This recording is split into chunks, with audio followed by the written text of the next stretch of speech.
দেখো মাছটা এভাবে সব কিছু হলুদ মরিচ মশলাপাতি দিয়ে কষিয়ে নিলাম। কষানো হয়ে গেল তাই তুলে নিচ্ছি।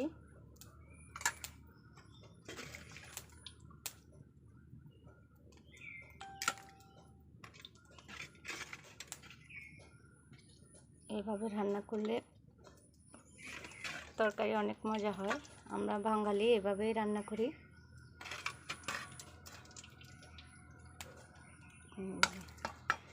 কলারটা সিদ্ধ করে নিলাম। সিদ্ধ না করলে কলার কষ বের হয়ে কালো হয়ে যাবে, তাই সিদ্ধ করে নিলাম।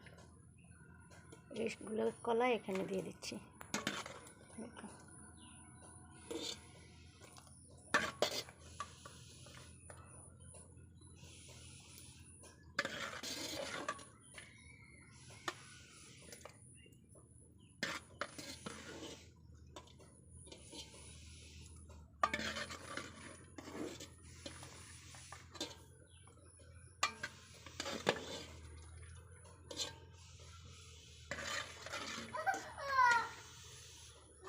সবগুলো কলা এভাবে দিয়ে চুলায় বসিয়ে দিচ্ছি।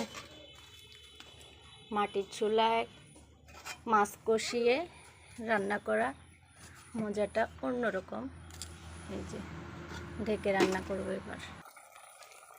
দেখো কলাগুলো কষানো হয়ে গেছে। একদম কলাগুলো কষানো হয়ে যাওয়ার পর এই যে মাছগুলো উপর উপর করে ছেড়ে দিলাম। তাহলে হবে কি, কলাগুলো রান্না হয়ে যাবে, মাছগুলো সিদ্ধ হয়ে যাবে। এইভাবে রান্না করে কেউ খেয়েছ? আমার মতো করে রান্না করে দেখো। এইভাবে রান্না করাটাও খুব মজা হয়। এই যে ব্যাস, সবজিগুলো সিদ্ধ হবে, তার সাথে মাছটাও সিদ্ধ হয়ে গেল। দেখেছ? দেখো কষা মাছ দিয়ে জটপট কলা রান্না করে ফেললাম। খুব স্বাদের কলা। এই যে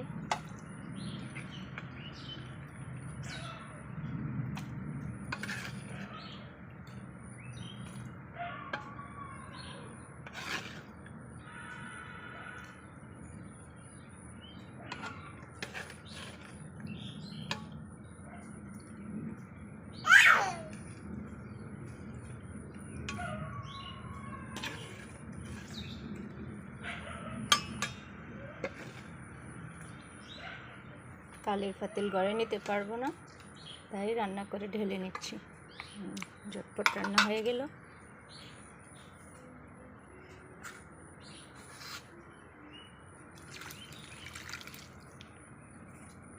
রান্নাটা কমপ্লিট।